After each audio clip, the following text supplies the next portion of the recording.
Hey guys, it's Sharmise Idris here from Handmade, and today we will be making bath bombs.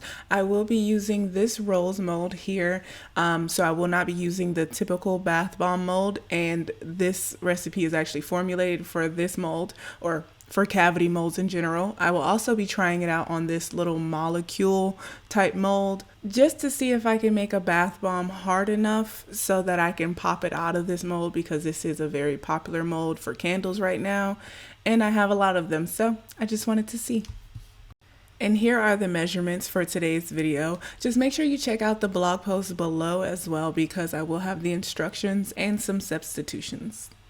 Now that that's out the way, let's get started making. So the first thing we need to do is combine the dry ingredients. And I will be using a strainer because I don't like clumps of baking soda and citric acid in my bath bombs.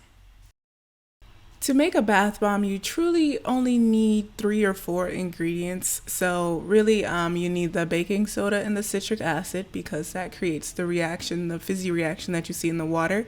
And then you need a binder to hold those things together. So that would be the witch hazel, and some people do use alcohol, like rubbing alcohol instead. And then that 4th ingredient would be fragrance oil, if you're going to use that.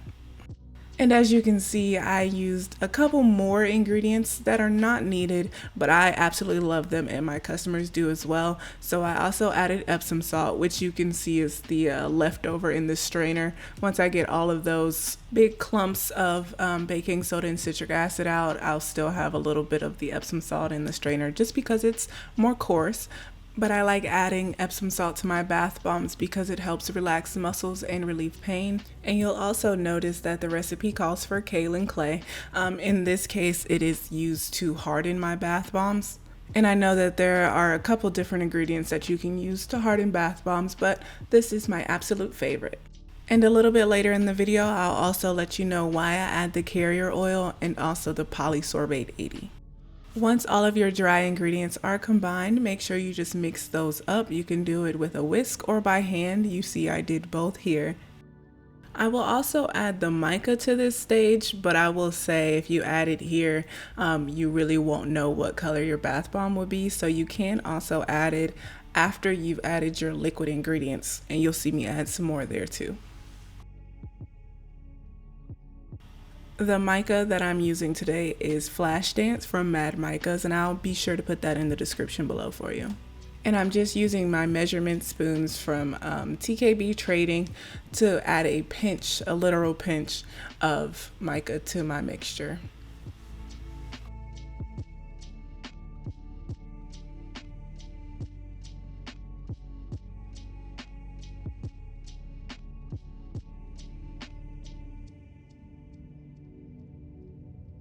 And as I mix this in, you can see that you can't see the mica here. It's really the liquid that brings out the color of the mica.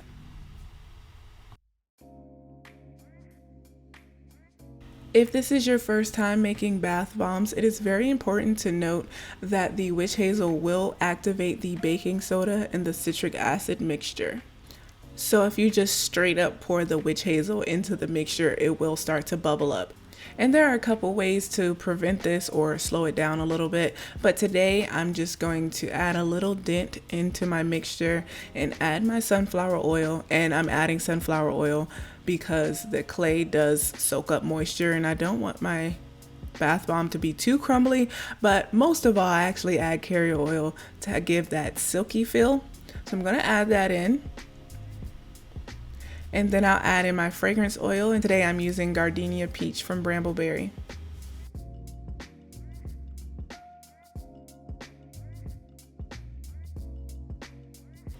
Then I'll add the polysorbate 80, and this doesn't have to be strictly in this order, but I will be adding the polysorbate 80 just to help the mica like disperse a little bit better and not stick to the sides of the tub.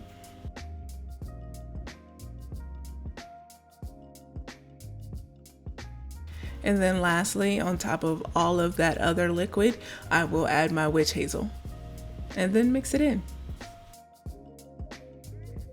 For this recipe, I find that 1 teaspoon of witch hazel works perfectly fine because it does work in tandem with that sunflower oil to help bind it a little bit, just a little bit. but I've made this recipe in the winter and in the summer, and I am in South Carolina, so it does get humid here, and it still has the same result. But if you find that your bath bomb is far too dry, I would recommend adding a little bit of witch hazel to a spray bottle and then just spraying just a little bit, because like I stated earlier, that witch hazel will make the mixture bubble up, and you don't want to add too much witch hazel because it will not stop. And this is definitely not the color I want, so I'm going to add just a little bit more mica.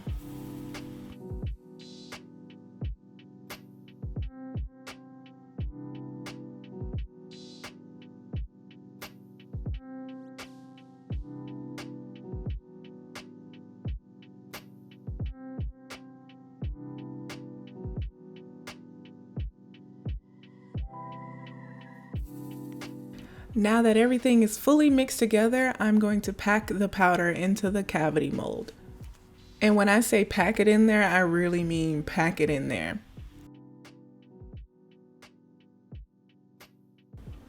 Since this is my first time using the bubble cube mold, yeah, I'm only gonna do one just in case I mess up. So most of these will go into this rose mold, but I will do one just to see if she holds up in the bubble cube mold.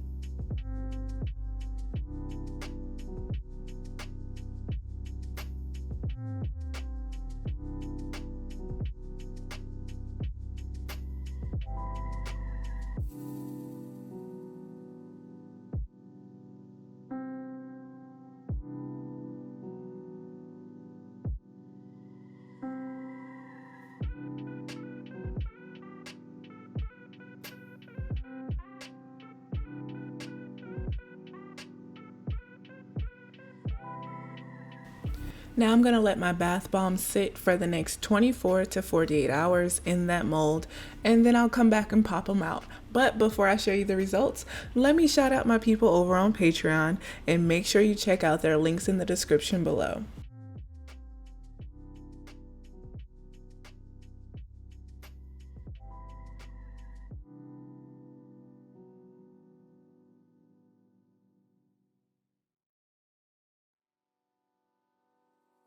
Alright guys, it has been a little over 24 hours, and now I'm back to take my bath bombs out of the molds. And make sure you stay tuned to the end, because at the end I will have a short demonstration of what the little half rose bath bomb looks like in the water.